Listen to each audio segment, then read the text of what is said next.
فجعلناها نکالا لما بین یدیہا، پس اللہ تعالیٰ نے اس واقعے کو عبرت بنا دیا ان لوگوں کے لیے جو اس وقت موجود تھے، وما خلفہا، اور ان کے بعد آنے والے لوگوں کے لیے، وموعظۃ للمتقین، اور نصیحت ہے اس میں متقی لوگوں کے لیے۔ وَإِذْ قَالَ مُوسَىٰ لِقَوْمِهِ إِنَّ اللَّهَ يَأْمُرُكُمْ أَن تَذْبَحُوا بَقَرَةً، یہ پہلے آپ کو میں واقعہ پورا بتا دیتا ہوں، پھر آگے ہم ترجمہ کر لیں گے۔ واقعہ اس طرح ہے کہ بنی اسرائیل کے لوگوں میں سے ایک آدمی تھا جو بہت زیادہ امیر تھا، اس کی اولاد نرینہ نہیں تھی، صرف اس کی ایک بیٹی تھی اور ایک بھتیجا تھا اس کا۔ تو اس کا بھتیجے کے ذہن میں یہ تھا کہ یہ جلدی جلدی مرے اور میں اس کا مال بھی ہڑپ کر جاؤں اور ساتھ اس کی بیٹی کے ساتھ نکاح بھی کر لوں۔ یہ اس کے ذہن میں خیال آیا تو وہ کئی عرصے تک انتظار کرتا رہا، لیکن اس کی عمر کوئی اللہ کی طرف سے لمبی ہوتی چلی گئی۔ اب یہ تنگ آ گیا، اس نے سوچا کہ کیوں نہ میں اس کو مار دوں، تو تیسرا فائدہ یہ بھی ہو جائے گا کہ دوسروں پر الزام لگا کے ان سے میں دیت بھی لے لوں گا، اور پھر اس کی دوسرے لوگوں پر الزام لگا دوں گا کہ آپ نے مار دیا، تو میں اس کی دیت بھی لے لوں گا ان لوگوں سے، اور اس کی بیٹی سے نکاح بھی کر لوں گا، اور اس کا مال بھی جو ورثے میں چھوڑ کے جائے گا، مال تو ویسے ہی اس کے پاس بہت زیادہ تھا، وہ بھی مجھے حاصل ہو جائے گا۔ تو اس غرض سے وہ اپنے ارادے میں پختہ ہو گیا اور اس کو نے موقع پا کر اپنے چچا کو قتل کر دیا۔ اب جو نیک لوگ تھے بنی اسرائیل کے، وہ پہلے ہی جھگڑوں اور بکھیڑوں سے تنگ آ کر ایک الگ شہر میں جا بسے تھے، یکسو ہو کر آرام دہ شہر میں، کہ ہم یہاں آرام کریں گے، جھگڑے ہم نے نہیں کرنے۔ آخر انسان ہے، تنگ ہو جاتا ہے۔ وہ جو نیک لوگ تھے انہوں نے الگ ایک شہر بسا لیا تھا، اور انہوں نے ایک پھاٹک لگا دیا تھا کہ رات کے وقت وہ اس پھاٹک کو بند کر دیتے تھے، کہ تاکہ یہ جو لڑکا تھا اس نے اپنے چچا کو قتل کر کے اس پھاٹک کے قریب پھینک دیا اور الزام اس شہر والوں پہ لگا دیا، جو شریف النفس لوگ تھے، جو نیک لوگ تھے، ان لوگوں پر لگا دیا۔ اب چیخنا چلانا شروع کر دیا کہ میرے چاچا کو قتل کر دیا، میرے چاچا کو قتل کر دیا۔ یہ ویسے عمومی طور پر ہوتا ہے کہ جو چور ہوتا ہے وہ زیادہ چیختا ہے، اس نے بڑا چیخنا چلانا شروع کر دیا۔ جیسے مجھے یاد ہے وہ 2008 میں کراچی میں وہ عمران فاروق کا قتل ہوا تھا، تو وہ الطاف حسین نے کروایا تھا، اور یہ بڑا چیخنا چلانا، یہ ایجنسیوں نے کروایا، فلاں نے کروایا، فلاں نے کروایا۔ وہ بعد میں پتہ چلا کہ سپاری خود الطاف حسین نے خود دی تھی۔ تو ایسے ہی اس نے بھی چیخنا چلانا شروع کر دیا کہ میرے چاچا کو قتل کر دیا، قتل کر دیا۔ اب یہ لوگ حضرت موسیٰ علیہ السلام کے پاس آئے کہ ہم نے قتل نہیں کیا، تو تھوڑا سا ان کو شک بھی تھا کہ شاید ہم میں سے کسی نے کیا ہو، لیکن وہ چاہتے تھے کہ ہمیں یہ پتہ چل جائے کہ یہ قتل کیا کس نے۔ حضرت موسیٰ علیہ السلام کے پاس آئے اور حضرت موسیٰ علیہ السلام سے پوچھا کہ آپ ہمیں اللہ سے پوچھ کر بتائیں کہ قاتل ہے کون ہے۔ تو اللہ تعالیٰ نے پھر حضرت موسیٰ علیہ السلام سے فرمایا کہ ان لوگوں سے کہو کہ ایک گائے کو ذبح کریں، آپ اس گائے کو ذبح کریں، اور اس گائے کا گوشت کا کوئی بھی حصہ ہو، چاہے ران ہو یا کوئی بھی ٹکڑا، اس مردے کے ساتھ مسخ کریں، اس کے ساتھ لگا دیں، تو یہ اٹھے گا اور بتا دے گا کہ قاتل میرا کون ہے۔ تو ان لوگوں نے آگے سوال کرنا شروع کر دیے، حجتیں انہوں نے تلاش کرنا شروع کر دی، سوال کرنا شروع کر دیے کہ اچھا بتائیں کہ وہ گائے کیسی ہو۔ پہلا سوال انہوں نے کیا، پھر اس کا جواب ان کو ملا کہ وہ گائے نہ بوڑھی ہو اور نہ بچہ ہو، وہ درمیانی عمر کی ہو، جوان ہو۔ تو پھر انہوں نے پھر دوبارہ سوال کیا کہ اس سے تو ہمیں نہیں پتہ چلتا کہ وہ گائے کیسی ہو، اچھا یہ بتا دیں کہ اس کا رنگ کیسا ہو، اللہ سے پوچھ کے بتائیں۔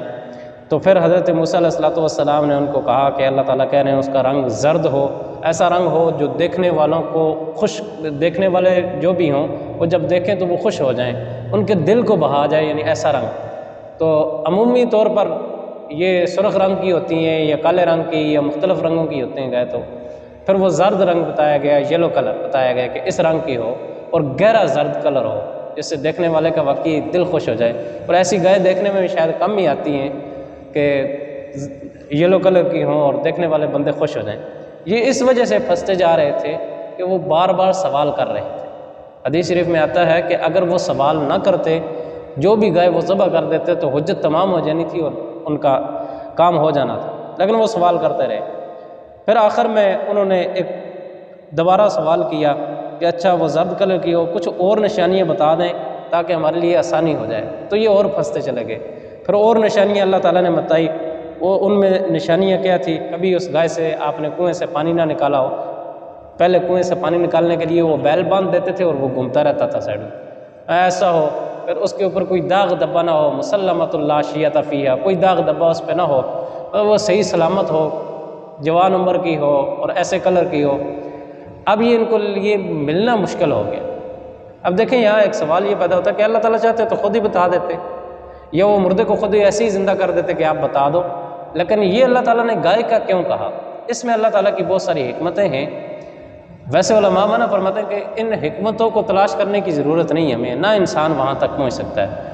اب 2-4 واقعات میں نے پڑھے، میری سمجھ میں کچھ 2-4 چیزیں ایسی آ گئی ہیں کہ یہ حکمت بھی ہو سکتی ہے، یہ حکمت بھی ہو سکتی ہے۔ ایک حکمت تو یہ ہو سکتی ہے وہ بنی اسرائیل کا امتحان تھا ان لوگوں کا۔ دوسری حکمت یہ تھی کہ جس بچے سے یہ گائے خریدی گئی نا، پھر آپ کو پتہ ہے وہ گائے خریدی کتنے میں گئی؟ وہ گائے خریدی گئی کہ اس گائے کے برابر سونا تول کر اس بچے کو دیا گیا اس گائے کا۔ تو جس بچے سے خریدی گئی تھی وہ بچہ بڑا غریب تھا، لیکن تھا وہ ماں باپ کا بڑا فرمانبردار تھا۔ اس گائے کو لینے کے لیے کچھ دن پہلے کچھ لوگ آئے، انہوں نے 50 درہم کہا۔ اس نے کہا ٹھیک ہے میں آپ کو دیتا ہوں، لیکن میری والدہ سوئی ہوئی ہے، وہ جب جاگے گی تو تب میں آپ کو دوں گا۔ انہوں نے کہا ہم جلدی میں ایسا کرو 60 درہم لے لو، یا والدہ کو جگا لو یا آپ میں گائے دے دو۔ اس نے کہا نہیں، والدہ کے جو آرام ہے نا اس میں خلل نہیں ڈالنا چاہتا۔ اس بچے نے کہا، پھر انہوں نے کہا 70 درہم دے دو۔ انہوں نے کہا 40 درہم کی لے لینا لیکن والدہ کو اٹھنے دو۔ انہوں نے کہا 80، یعنی وہ 100 تک پہنچ گئے اور یہ 25 تک آ گیا، لیکن پھر بھی سودا نہ بنا۔ انہوں نے کہا والدہ کو جگا لو یا ہمیں دے دو۔ اس نے کہا نہیں، میں والدہ کے آرام میں خلل نہیں ڈالنا چاہتا، تو آپ اس طرح کریں، آپ چلے جائیں۔ تو اللہ نے یہ صلہ شاید اس کو دینا تھا اس چیز کا کہ والدین کی خدمت کا۔ اس نے وہ گائے 100 درہم میں بھی نہیں دی، 50 درہم والی، حالانکہ وہ بہت غریب تھا، لیکن والدہ کی نیند میں بھی اس نے خلل نہیں ڈالا۔ تو اللہ تعالیٰ نے پھر اس کے بدلے کیا ہوا کہ جب یہ ساری نشانیاں بتلائی گئی تو پھر جب وہ لوگ اس کے پاس گئے تو اس نے کہا میں نے بیچنی نہیں۔ وہ ریٹ بڑھاتے گئے، انہوں نے کہا نہیں بیچنی نہیں بیچنی نہیں بیچنی، یا پھر وہ خود ریٹ بڑھاتا گیا۔ تو ریٹ آخر میں یہ طے ہوا کہ اس گائے کو سونے کے بدلے تولا جائے، جتنا اس گائے کا وزن ہے اتنا سونا تول کے اس بچے کو دیا جائے۔ اور یہ بھی اللہ تعالیٰ کی حکمتوں میں سے ایک حکمت ہے کہ اس بچے کو اللہ تعالیٰ نے صلہ بھی دے دیا، ان کا جو مقصد تھا وہ بھی پورا ہو گیا، ان کی حیل و حجت کی سزا بھی ان کو مل گئی، اور بہت ساری اللہ کی حکمتیں ہیں جن کو ہم نہیں سمجھ سکتے۔ تو بہرحال وہ پھر گائے انہوں نے ذبح کر لی، اور ذبح کر کے جب وہ گوشت اس کے ساتھ مسح کیا گیا تو مردہ زندہ ہوا، اور زندہ ہو کر پھر اس نے اپنے قاتل کا نام بتایا اور پھر فوراً ہی وہ مر گیا۔ یہی واقعات ہیں ان آیات کے اندر۔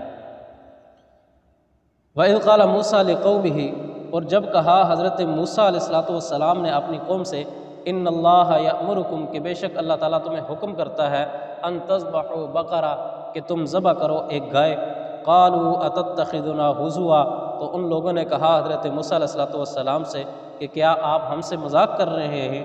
قال اعوذ باللہ، حضرت موسیٰ علیہ السلام نے کہا کہ اللہ کی پناہ، ان اکون من الجاہلین، کہ میں استہزاء کروں اور جاہلوں میں سے ہو جاؤں، یعنی دین کا مذاق اڑاؤں۔ تم نے سوال پوچھا اس کا جواب دے رہا ہوں جو اللہ نے کہا۔